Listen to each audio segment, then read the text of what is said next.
আমি খুব ক্রেজি ভাবে বলছিলাম যে তুমি যদি আমাকে বিয়ে না করো এখন, তাহলে হয়তো তোমার সাথে আমার আর কখনো কথা বলা হবে না, আর দেখাও হবে না। ওকে, সেক্ষেত্রে তো সংসারের খরচটা আমি চালাতে পারবো না, সেক্ষেত্রে কি হবে? তো তখন আমি বাড়িতে না বলেই ওর সাথে কথা বলে ফোনে বাসা থেকে বের হয়ে গেলাম। ও কি আপনাকে বলেছিল যে তুমি আসো? হ্যাঁ, ও আমাকে বলেছিল যে আমি শুধু বিয়েটা করব, তারপর তুমি বাসায় চলে যাবে, আমি আমার মতো চলে যাবো। আম্মা আব্বু তো মানে যেটা মায়ের খাওয়া লাগে আর কি। তারপর বললো যে ছেলেকে ডাক দাও। আপনি স্বীকার করলেন যে আপনি বিয়ে হ্যাঁ হ্যাঁ, আমি স্বীকার করে, মায়ের খেলে তো স্বীকার করতে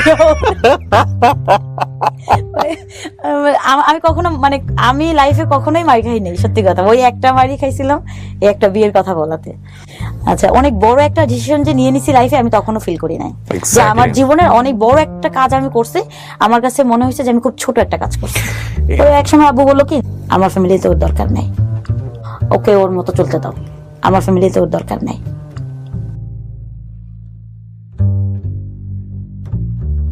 আসসালামু আলাইকুম প্রিয় দর্শক এবং শ্রোতা, আল্লাহ সর্ব অবস্থায় আপনাদের মঙ্গল করুক সেই শুভকামনা জানিয়ে শুরু। আমার জন্ম হয়েছে রংপুরে, বাট আমাদের দেশের বাড়ি হচ্ছে নওগাঁ। আব্বু হচ্ছে বিজিবিতে আছিলেন, বিজিবির একজন সদস্য ছিলেন। বাবার র্যাঙ্ক কি ছিল? আব্বু হাবিলদার ছিলেন, বাট আমরা ঢাকাতেই পড়াশোনা করি। বাবা ঢাকাতেই রেখেছেন? বাবা ঢাকাতেই রেখেছেন। ঢাকায় আব্বু যখন ক্যাম্পে ছিলেন তখন আমরা কোয়ার্টারে ছিলাম, আর আব্বু যখন পোস্টিং ছিল তখন তো বাইরে বাসা নিয়ে থাকতে হয়েছে। তো সেই ক্ষেত্রে দেখা গিয়েছে আমরা চারটা ভাই বোনের পড়াশোনার খরচ সবকিছু মিলে আব্বুর উপর একটা খুব বেশি বিশাল প্রেশার দেখতাম। তো বাবার কাছ থেকে সবসময় একটা জিনিস দেখতাম যে বলতো নিজে কিছু করা, কিছু আয় করার চিন্তা, আমাদেরকে সবসময় একটা ভিতরে একটা কাজ করানো শেখানো, তার একটা চেষ্টা ছিল। তো সেই সুবাদে আব্বু আমাকে প্রথম যেটা করে, আমাদের বিডিআর এর ভিতরে রাইপক্সের সেলাইয়ের কাজ শেখায় মেয়েদেরকে। আপনি তখন কোন ক্লাসে? আমি তখন ক্লাস 7 এ। সেলাই, ব্লক, বাটিক, এখানে সুন্দর সূচি একটা বলে যে এখানে বিভিন্ন ধরনের সেলাই শেখায়। ওখানে আমি ফার্স্ট হই। আচ্ছা, কাটিং সেকশনে আমি ফার্স্ট হয়ে যাই। এরপরে আমি আরেকটা সেকশনে ভর্তি হই, সেটা হচ্ছে যত ধরনের সেলাই আছে, এটাকে বলে সুন্দর সূচি। ওখানে একটা নাম থাকে যে সুন্দর সূচি বিভাগ। এখানে প্রায় 15-20টা আইটেমের সেলাই শেখানো হয়। আমি ওটা তো শখ করে ভর্তি হয়ে যাই। তারপরে আমি যখন ক্লাস 9 এ উঠি, তখন আমার লেখাপড়ার খরচটা আমি চালাই নিতে পারি। কিভাবে? জাস্ট ওই যে আমি কাজগুলি শিখছি, আমি বাসা থেকেই পড়ার পাশাপাশি আমি কাজ করতাম। আমাকে যারা পরিচিত, আম্মাকে যারা কাজ দিত, আম্মুর হেল্প হতো, তখন আমি কাজগুলি করে দিতাম। তখন বাসায় একটা সেলাই মেশিনের জায়গায় 2টা সেলাই মেশিন হয়ে গেছে, কারণ আমিও পারি, আম্মুও পারে। আমি যখন ক্লাস 9 এ, আমার 3টা কোচিং লাগে। ফিজিক্স 4টা, ফিজিক্স, ম্যাথ, কেমিস্ট্রি, বায়োলজি। সায়েন্সে পড়ছি আমি। তখন চারটা টিউশনি আসলে আব্বুকে, আবার আমার বড় বোনেরও লাগছে, ও ইন্টারে, বড় ভাইয়েরও লাগছে। তো পাশাপাশি গ্যাপ, তো 2 বছর 3 বছরের গ্যাপ, এক একজনের পড়াশোনার চাপটা তখন একবারে দেখলাম যে অনেক বেশি চলে আসছে ফ্যামিলিতে। আমি আমার খরচটা উঠায় নিতে পারছি, আমি আমার টিচারের বিল দিতে পারছি মাস শেষে, যে 500 টাকা, তখন আমাদের একটা প্রাইভেটের জন্য 500 টাকা দিতে হতো স্যারকে। তো মাঝে মাঝে আবার যখন পারতাম না, স্যারকে আবার কষ্টের কথাটা বলতাম যে স্যার এত স্টুডেন্ট আপনার, স্যার আমাকে আপনি একটু ফ্রি পড়ান, একটু ফ্রি শেখান। স্যাররাও অনেক ভালো ছিল, দেখতো যে আসলে ও যখন এত সুন্দর করে বলছে, আচ্ছা ঠিক আছে, ওর এই মাসের বেতন নিব না, বাদ দিয়ে দিব। একটা পর্যায়ে যেটা হলো, আমি একটা ফোন কিনি। তখন নোকিয়া ছোট মোবাইল গুলি ছিল, অনেক রং নাম্বারে কল আসতো। একটা রং নাম্বারে ফোন আসছে, আমার পরিচিত বললো। একটা সময় দেখলাম কি, সে আমাকে খুব পড়াশোনায় হেল্প করছে, সে কেমিস্ট্রিতে পড়াশোনা করে, আমার কোনো সাবজেক্ট নিয়ে সে আমাকে হেল্প করছিল। এই সময় তাকে ভালো লেগে গেল। আপনি পরিচয় জানতে পেরেছেন ততদিনে? হ্যাঁ, তখন ফোনে আমি দেখাও করি নাই, কখনো দেখা হয় নাই, জাস্ট ফোনেই কথা হতো। সে থাকতো রাজশাহীতে। ও আপনাকে দেখেছিল? ও আমাকে বাড়িতে দেখেছিল, আমি যখন গ্রামে গিয়েছিলাম তখন আমাকে দেখেছিল। তো ওই দেখা থেকে আমার নাম্বারটা কালেক্ট করেছে। রাজশাহী ইউনিভার্সিটিতে? রাজশাহী ইউনিভার্সিটিতে পড়তে বলেছে। প্রায় টানা 2 বছর তার সাথে কথা হয়। কোনোভাবে আমি খুব অসুস্থ হয়ে যাই হসপিটালে, তো তখন সে আমাদের বিডিআর এর ভিতরেই সে আসে, এবং আম্মু আব্বু ওই সময় বুঝতে পারে যে আমি কারোর সাথে রিলেশনে আছি। এবং ওই সময় আব্বু আম্মু বলে যে না, মেয়ে তো আসলে বড় হয়ে গেছে, ওকে বিয়ে দিয়ে দিতে হবে। আব্বু আম্মুর কথা হচ্ছে যে মান সম্মান যদি নষ্ট হয়ে যায়, তার থেকে মেয়েকে বিয়ে দেওয়া ভালো। না, আমি তখন বলছিলাম যে না, আমি এত তাড়াতাড়ি বিয়ে করবো না। তখন না, তুমি তাহলে ফোন টোন সব অফ করে দাও। ফাইন। আপনার বড় বোন তখন কি অবস্থা, বিয়ে শাদী হয়েছে? আপার বিয়ে দিয়েছিল, কিন্তু আপাকে আব্বুই পড়াশোনা করাচ্ছিল, কারণ তখনও আপনাদের সঙ্গে আমাদের সঙ্গে ছিল, কারণ আপার হাজবেন্ড তখন এস্টাবলিশড হয় নাই। আর যে কারণে আব্বু বলেছে যে তুমি এস্টাবলিশড হয়ে তারপরে তোমাকে আমরা মেয়ে তুলে দিব। তখন আব্বু মানে সিদ্ধান্ত নিল যে বিয়ে দিয়ে দিবে, মানে পাত্র দেখা শুরু করে দিল। Okay. যেহেতু ততদিন কি জানতে পারছে যে আপনি কার সঙ্গে ইনভলভ? হ্যাঁ মানে আমি যখন অসুস্থ সে তো আমাকে দেখতে আসছে হসপিটালে, ও, এবং ওই সময় তো আম্মুও দেখেছে, আব্বুও দেখেছে। এবং ছেলে পছন্দ না? ছেলে পছন্দ না। আচ্ছা। ছেলে পড়াশোনা করে ঠিক আছে, বাট আব্বুর ওইভাবে পছন্দ হয় নাই। আর Okay. আপু যেহেতু একটা আপুকে যেহেতু বিয়ে দেওয়ার পর আব্বু ফিল করছে যে একটা এস্টাবলিশ ছেলের হাতে না দিলে আবার নিজেকেই সেই মেয়ে পাতে Right, হয়, right. সেই জায়গা থেকে আব্বু চিন্তা করছে যে এস্টাবলিশ একটা ছেলের হাতে মেয়ে বিয়ে দেবো। আর আমার মেয়ে তো দেখতে শুনতে খারাপ না, আমি একটা ভালো ঘর দেখে আমার মেয়েকে বিয়ে দিয়ে দিই। তো 2-3টা ভালো ঘর দেখছিল। তো তখন আমি যার সাথে এতদিন কথা বললাম, মানে 2 বছর তার সাথে কথা বলছি, আমি দেখা করিনি কোথাও না, এই হাসপাতালেই ফার্স্ট দেখা তার সাথে? হাসপাতালেই ফার্স্ট দেখা। এবং সে দেখার পরে আমাকে বলে যে তুমি তো আমাকে আর বিয়ে করবে না, আমি জানি, কারণ আমি তো দেখতে এত সুন্দর না, আর তোমার আব্বু আম্মু তো হয়তো আমাকে পছন্দ করবে না। এই কথাটা সে আমাকে লাস্ট বলে। ফার্স্ট লাভ আপনার? ফার্স্ট লাভ ছিল। তা আমি একটা পর্যায়ে মেনেই নিলাম যে সে দেখতে যেমনই হোক, অ্যাটলিস্ট সে তো শিক্ষিত, আমি যদি হ্যাপি থাকি তাহলে তো আর কোনো বিষয় না। কিন্তু আসলে বাবা মা বা ফ্যামিলি ভাবে আর কি সেটা মেনে নিচ্ছিল না। আর আমার ভিতরে একটা কনফিডেন্স ছিল সবসময় কি আমি নিজে কিছু করতে পারবো, আমি যেহেতু আমার পড়ার খরচটা আমি চালাতে পারি, আমার কাছে মনে হয় যে আমি পারবো, একা চলতে পারবো, এরকম একটা ইয়ে থাকে। তো আমি ওকে বলি যে তুমি কি আমাকে বিয়ে করবে, যখন আমার বিয়ে প্রেশার গুলো আসে। ও তখন কি করছে? ও তখন অনার্স সেকেন্ড ইয়ারে পড়ছিল। তখন ও আমাকে বলছে যে না, এখন তো আসলে বিয়ে করা সম্ভব না, কারণ আমার ফ্যামিলি বাবা মা কে না জানায় তো আসলে আমি এরকম কিছু করতে পারবো না। Okay. আমি খুব ক্রেজি ভাবে বলছিলাম যে তুমি যদি আমাকে বিয়ে না করো এখন, তাহলে হয়তো তোমার সাথে আমার আর কখনো কথা বলা হবে না, আর দেখাও হবে না। Okay. আচ্ছা, তো এভাবে 2-3 দিন আমি ওর সাথে কথাও বলি না। তারপরে একদিন ও আমাকে ফোন করে বলে যে ঠিক আছে, তাহলে তোমাকে বিয়ে করলে তোমার এখন দায়ভার তো আমি নিতে পারবো না, কারণ আমিও লেখাপড়া করি, আমার পড়াশোনার খরচ আমার আব্বা আম্মার কাছ থেকে নেই, আমি নিজেও চালাই, সেক্ষেত্রে তো সংসারের খরচটা আমি চালাতে পারবো না, সেক্ষেত্রে কি হবে? তখন আমি বললাম যে তোমার শুধু বিয়ে করার দরকার, বিয়ে করো, এরপর বাকিটা আমি দেখবো, আমার খরচ তোমাকে দিতে বলি না। তখন আপনার মান্থলি ইনকাম কত, কি করেন? আমি তখন ভাইয়া সেলাই করি, মানে আমার যে মেশিনটা ছিল আমার বাসায় আব্বুর সাথেই তো তখন ছিলাম, আমি তো আর আলাদা বাসায় ছিলাম না, ফ্যামিলির সাথেই ছিলাম। তখন আমার 2-3 হাজার, 5 হাজার, 10 হাজার, মানে কাজ বুঝে আমার ইনকাম হতো।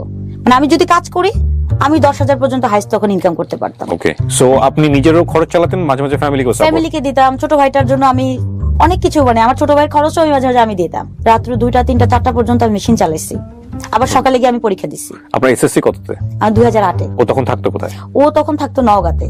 নওগাঁ থেকে ঢাকায় আসছে? হ্যাঁ, নওগাঁ থেকে সে ঢাকায় আসছে। ওর আব্বু আম্মু গাজীপুরে থাকতো। ওর আব্বু আম্মু জানতো এই ঘটনা? না, তখন কেউ জানতো না। ওর বড় ভাই ছিল যাদের বিয়ে হয়নি, বা বড় বোন ছিল? না, বড় ভাইয়ের বিয়ে হয় নাই, বোনটার বিয়ে হয়েছিল তার, হ্যাঁ, কিন্তু তার বড় ভাই তখন বিয়ে করে নাই। আর সে অনার্স সেকেন্ড ইয়ারে পড়ছে, সেও বিয়ে করতে চাচ্ছিল না। ওকে, ফাইন। মোট কথা আমারই প্রেশার ছিল অনেক। 2 দিনের ভিতরে যদি তুমি এসে আমাকে বিয়ে করতে পারো তো করবা, আর যদি না করো তাহলে আমাকে কখনো ফোন দিবা না।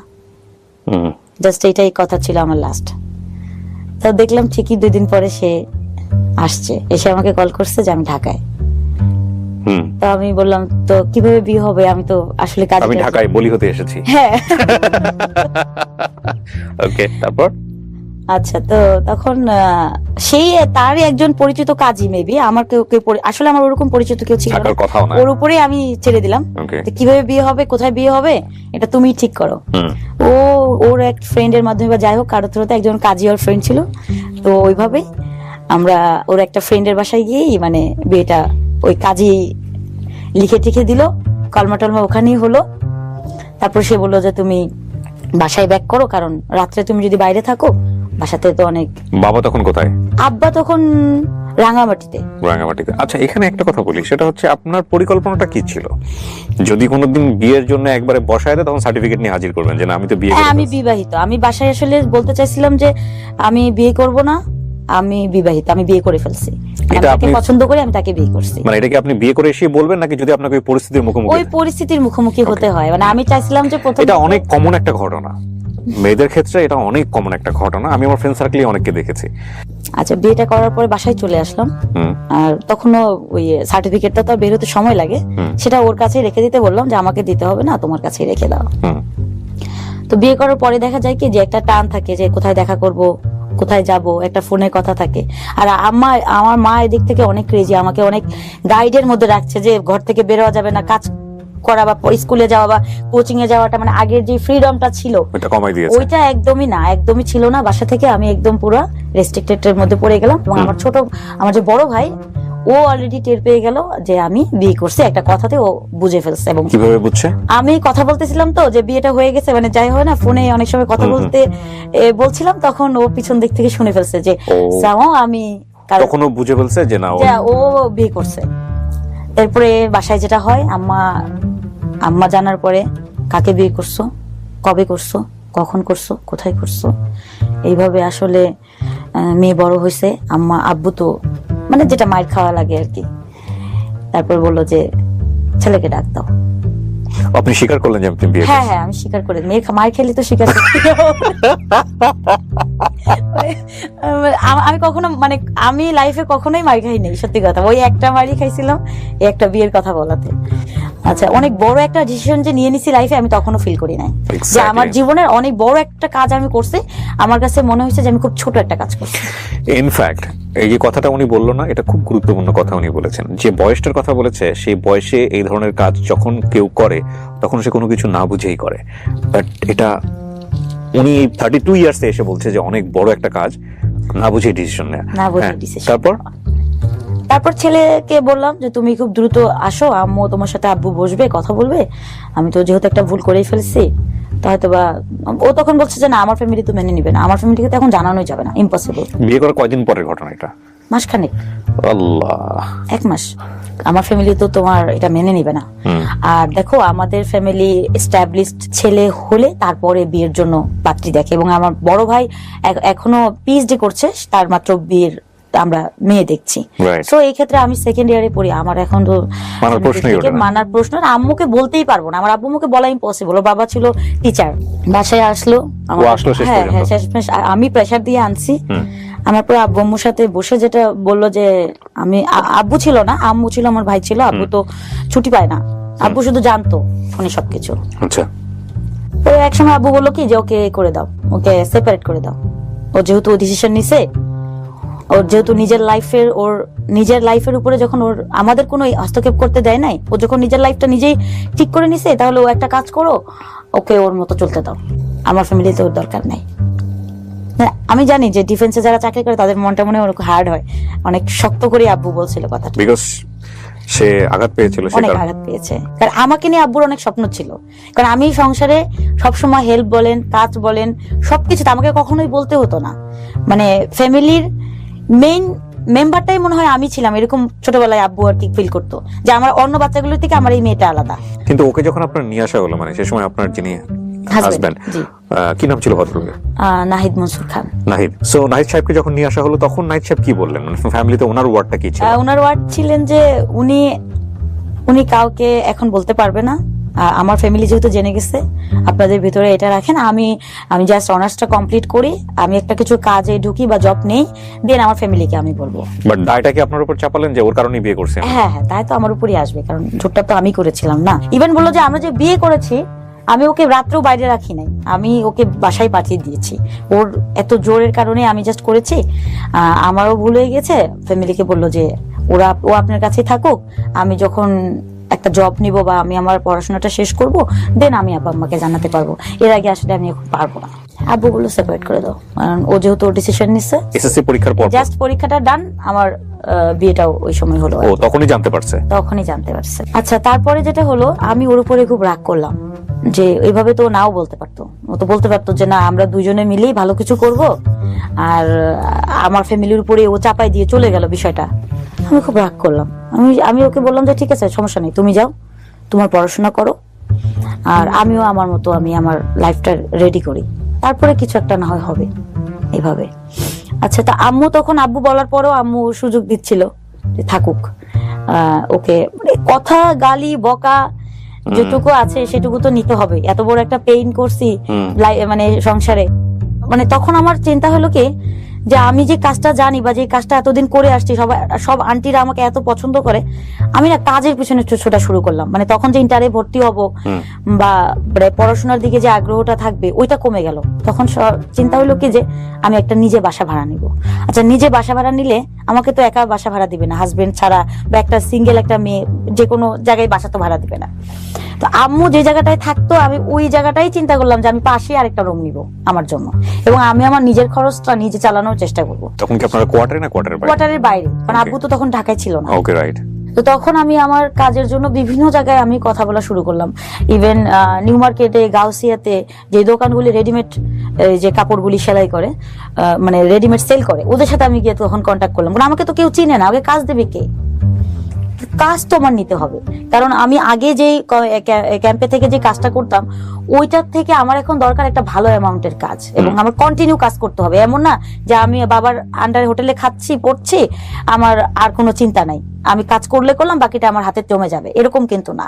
নিউ মার্কেট থেকে কিছু কাজ কালেক্ট করা শুরু করলাম, রেডিমেড ড্রেস, শুধু কাটিং, কারণ তখন ওরা সেলাইটা করে দিলে কাটিং মানে ডিজাইন দিতাম, ওরা বলতো যে আপনি আমাকে এতগুলো ড্রেস মেক করে দিবেন, এটার জন্য আমাকে একটা পারিশ্রমিক দিচ্ছে, যেটা ওরা হয়তো 1000 টাকায় সেল করছে, ওটা আমাকে 300 টাকা দিচ্ছে। এভাবে আমি কাজ কালি, কিন্তু যখন আমি কাজ অনেক পেলাম তখন আমি কাজগুলি যে আমি উঠাবো একার পক্ষে পসিবল না, কারণ আমি রাত দিন কতবার শ্রম দিব, এই 300 টাকা করে করে আমি কয়টা ড্রেস কত ঘন্টায় করব। তো আমার কাছে কাজ জমতেছে, বাট আমি ডেলিভারি দিতে পারছি না। আশেপাশে যারা আমার পরিচিত, যারা আন্টিরা কাজ পারে, যাদের সাথে আমি কাজ শিখছিলাম, অনেককে আমি তখন নক করলাম যে আমার কাছে অনেকগুলি কাজ আছে এরকম, তখন আমি হয়তো 300 টাকা পাচ্ছি, ওনাদেরকে 100 টাকা দিব। আপনি তার মানে দোকানে দোকানে গিয়ে বলতেন যে আমাকে কিছু কাজ দেন, আমি এই কাজগুলি পারি, আমার যে কাজগুলি থাকে ওই কাজগুলির স্যাম্পল আমি সাথে নিয়ে যেতাম। শাই ফিল করতেন না? হ্যাঁ, অনেক অনেক জায়গায় দাঁড়িয়ে থাকতাম, বলবো কি বলবো না, এবং জিজ্ঞেস করতাম যে এই দোকানের ম্যানেজার কে বা উনিকে, এভাবে আর কি কাজগুলি আমার। কারণ আমাকে যদি কেউ, আমি সবসময় চিন্তা করতাম যে আমাকে যদি কেউ না চেনে, কে আমাকে কাজ দিবে? ঘরে বসে থেকে তো আমি কাজ পাবো না। এরপরে একজনের সন্ধান পেলাম, উনার একটা গার্মেন্টস ফ্যাক্টরি আছে, তো উনি আমাকে তখন বলল যে তখন নাহিদ সাহেব কোথায় পড়াশোনা করছে? উনি পড়াশোনা করছে, আমার সাথে ফোনে কথা বলছে, বাট আপনি তখন আলাদা একটা রুম, আলাদা বাসা তখনও নিতে পারি নাই। একজন মহিলার সাথে আমার পরিচয় হলো তখন, উনি অনেকগুলি কাজ, আমার আর দোকানে ঘুরতে হবে না, বললো যে তুমি যখন এত কাজ পারো, গার্মেন্টস ওনাদের নিউ মার্কেটে দোকান ছিল, বললো যে তুমি আমার এখানে জাস্ট কাটিং করে দাও, তোমার সেলাই করতে হবে না, আমি ডিজাইন দিব, তুমি কাটিং করবা, এবং কাটিং এর কত হবে এরকম 500 700 যত পিস হয় প্যাটার্ন করে করে তোমার হাতে যতটুকু পোষায়, তখন মেশিন ছিল না, মানে হাত দিয়ে কেটে সাইজ করে করে আমাকে দিতে হবে। তো কত পাবো? একটা কন্ট্রাক্ট হলো যে আমি এরকম 10,000 টাকার মতো আমাকে দিবে। তো 10,000 টাকা যদি আমি পাই, আমি চিন্তা করলাম যে তখন হাজারীবাগের দিকে আমাদের বাসা, তো ওখানে আসলে 4,000 টাকা 5,000 টাকার ভিতরে একটা ফ্ল্যাট পাওয়া যায়, একটা রুম পাওয়া যায়। তখন আমার মনে হয় যে আমি 3,000 টাকা আর আম্মু আরো কিছু দিয়ে একটা 10,000 টাকার ভিতরে একটা ফ্ল্যাট নিয়ে নিলাম। এবং তখন আমার হাজবেন্ডকে আমি বলি যে ঠিক আছে, তুমি এখন আসো আমার কাছে, আমি বাসা আলাদা নিয়েছি, তুমি এখন আসতে পারো, আমরা সংসার করতে পারি, কারণ বিয়ে হয়েছে, তুমি তো ওখানেই চলে গেছো। You are lucky man. আমি জানি না স্টোরিটা কোন দিকে গেছে, ডেফিনেটলি ইউ আর লাকি। আচ্ছা, যে চাপটা ছেলেটার নেওয়ার কথা, সে চাপ নেয় নাই, সে কখনোই চাপ নেয় নাই। তারপর সে আসে, একটা সময় দেখা যায় সে আমাকে বলে যে সেমিস্টার ফি দিতে পারছি না, ওহো হ্যাঁ তুমি কিছু পাঠালে আমার জন্য উপকার হয়। একটা পর্যায়ে দেখলাম কি ওর যে টিউশনির যে টেন্ডেন্সিটা ওটা ওর চলে গেছে, কারণ তখন আমি যে ইনকামটা করছি, আমি যে সংসারটা চালাচ্ছি, এর ভিতরে যেটা হয় আমার একটা বেবি কনসেপ্ট করে। ও, তখন আপনি কিসে পড়ছেন? তখন আমি পড়াশোনার ব্রেক রেখেছেন? পড়াশোনার ব্রেক, আমি তখন উন্মুক্তে ভর্তি হয়ে যাই, কারণ আমি স্কুল করতে পারবো না, কলেজ করতে পারবো না। কলেজে আমার সব বান্ধবীরা কলেজে ভর্তি হয়ে গেছে, আর আমি যেহেতু কাজ করছি সেহেতু আমার কলেজে যাওয়ার সময় নাই। আপনার এসএসসি রেজাল্ট কি ছিল? মানে ভালো ছিল না খারাপ ছিল? খুবই খারাপ ছিল। এই খারাপটার পিছনে কারণ কি? যে প্রেম, বিয়ে, কাজ, বিভিন্ন, তখন তো আসলে পেইনের মধ্যে ছিলাম। মানে যখন আমার বেবিটা আমার কনসেপ্ট করে, তখন আমি বলি যে তুমি এখন জানাও বাসায়, ইটস ভেরি সেনসিটিভ। হ্যাঁ, বা এখন জানাও, যেহেতু আমার বড় মেয়ে 2009 ওর ইট ওয়াজ প্ল্যান বেবি। বুঝতেও পারি না যে আমার বেবি কনসেপ্ট করেছে, তাকে প্রেসার দিচ্ছিলাম বাসায় বলার জন্য, সে কোনোভাবে বলতে পারছে না। তো একটা পর্যায়ে আমি খুব রাগ করলাম যে আমি তো আমার খরচ দিয়েই চলছি, আমি তো তোমাকে প্রেসার দিচ্ছি না, তো তোমার বলতে সমস্যাটা কোথায়? তখন বলছে যে আচ্ছা ঠিক আছে, এবার দেখি আমার কাছে গিয়ে কোনোভাবে যদি পারি আম্মুকেই জানাবো বিষয়টা। একটা বেবি কনসেপ্ট করলে তো একটা মেয়ের মানে কাজ করার এনার্জি কতটুকু থাকে, হ্যাঁ, আমি ওই সময়টা আসলে আমার এখনো চোখে পানি চলে আসে। আমি তখন আমার বাচ্চাটাকে নিয়েই আমার বাচ্চা যখন 8 মাস, আমি তখনও কাজ করছি র্যান্ডম, অনেকে আমাকে বলছে এই তুমি যে মেশিন চালাচ্ছ তোমার ডেলিভারি তো এখানেই হয়ে যাবে। হ্যাঁ, আমার শরীর অনেক খারাপ, বাট আমার কাজ করতে হবে, কারণ আম্মুর সাথে আমার একটা শেয়ারিং। আম্মু যদিও আমাকে হেল্প করছে, পাশে থাকছে, কিন্তু তারপরও কি বাবা মাকে আমি প্রথম থেকেই দেখছি তারা একটা প্রেসারে আছে, আমি আবার একটা বাড়তি প্রেসার হবো, প্লাস আমার একটা বেবি, আর আমারই ফার্স্ট বেবি, আমার বোনেরও তখন বাচ্চা কাচ্চা হয় নাই। তো ফ্যামিলি থেকে কিছু বলছিল না যে ওর ফ্যামিলিকে কেন জানানো হচ্ছে না? আসলে ওই যে আমার নাকি যে বাবা তখনও ডিস্টেন্স? আব্বু তো আমাকে মেনেই নেয়নি, ও আমার সাথে তো কথাই কম বলে সে, মানে আমার সাথে ওরকম ভাবে না, জাস্ট আম্মুর সাথে আছি। মানে যা ইচ্ছা তুমি করো তোমার লাইফে। হ্যাঁ, আমার মেয়ে না, বেবি হবে যখন আমার খুব কাছাকাছি টাইম, তখন ও আসলো আমার। ফাইন, এখানে আরেকটা বিষয় থাকে, আমি একটু জাস্ট জানার জন্যই বলছি, কারণ এটা তো খুব ক্রুশিয়াল একটা ডিসিশন। একটা হচ্ছে যে ওর ফ্যামিলিতে জানানো যাচ্ছে না বা হয়নি এখনো, আপনি প্রথম সন্তান নিচ্ছেন, সেটাও আপনাদের প্ল্যান আমার ছিল না। decision। আমার ছিল এটা করার কথা। আমাকেও বারবার মানে আমাকে পুশ করেছে, এবং আমাকে একবার ডক্টরের কাছেও নিয়ে গেছে, যে বললো যে এটা মানে এখন আমাদের এই বয়সে আসলে এটা রাখা ঠিক হবে না। আমি একটা জিনিসই মনে করি যে একটা রিজিক যখন আল্লাহ যখন একটা জন্ম আমার ভিতরে নিয়ে আসছে, নতুন করে আমি একটা জন্ম দিতে পারছি, তার রিজিক আল্লাহ দিয়ে দিবে। আমি যত কষ্ট করছি, আমি একটা বাচ্চা খাওয়াতে পারবো না? আমি খুব জেদ করেই বাচ্চাটাকে নেই, মানে এটা একা সিদ্ধান্ত, একা সিদ্ধান্ত। মানে সে তখনও পর্যন্ত আমাকে মেডিসিনও দিয়েছিল যে এটা খেলে হয়তোবা আমার বেবিটা যাবে। ওই সময় আমি কাজ করছিলাম, আমার একটা পড়াশোনা কাজ। আম্মা তখন বলছে তুমি যখন তোমার ডিসিশন সব নিজেই নিয়েছো, এটা তুমিই নাও বাবা, আমি কোনো পাপ করতে চাই না, তুমি নাও। আর তুমি যখন নিজে চাচ্ছ, তুমি তোমার বেবি তুমি নাও। যখন বেবি হয় তখন সে আসে, তখনও জানা হয়নি ফ্যামিলিতে? হ্যাঁ, তখনও সে তার বাবা মাকে জানায় নাই, এখনো সে জানায় নাই। কিন্তু এটা আপনার ফ্যামিলি থেকে মানতেছিল কেন? কারণ এটা তো একটা বড় রিস্কের ব্যাপার। আম্মু বারবার আসলে হয় কি, আমি খুব প্রেসার দিয়ে রাখছিলাম তাদেরকে যে না, কোনোভাবেই ওকে প্রেসার দেওয়া যাবে না। আমি যেহেতু ওকে প্রেসার দিয়ে বিয়ে করছি, ও আসতেছে, ও যাচ্ছে, ওকে তোমরা দেখছো। ওকে, মানে আমার ফ্যামিলি, আব্বু তো কথাই বলছে না, তার আম্মু যেহেতু আমি বলছি যে তুমি ওকে প্রেসার দিও না। যখন আমি ডেলিভারি হবে, আমি ওই মুহূর্তে আমার মাকেও জানাই নাই, আমি একা চলে গেছি। আমি ম্যাটারনিতে, মানে তখন তো আসলে ওইভাবে টাকা জমানো ছিল না আমার কাছে। একটা বাচ্চা হওয়ার জন্য একটা ভালো হসপিটালে যে পেমেন্টটা করতে হয়, ওই পেমেন্টের টাকা আমার কাছে ছিল না।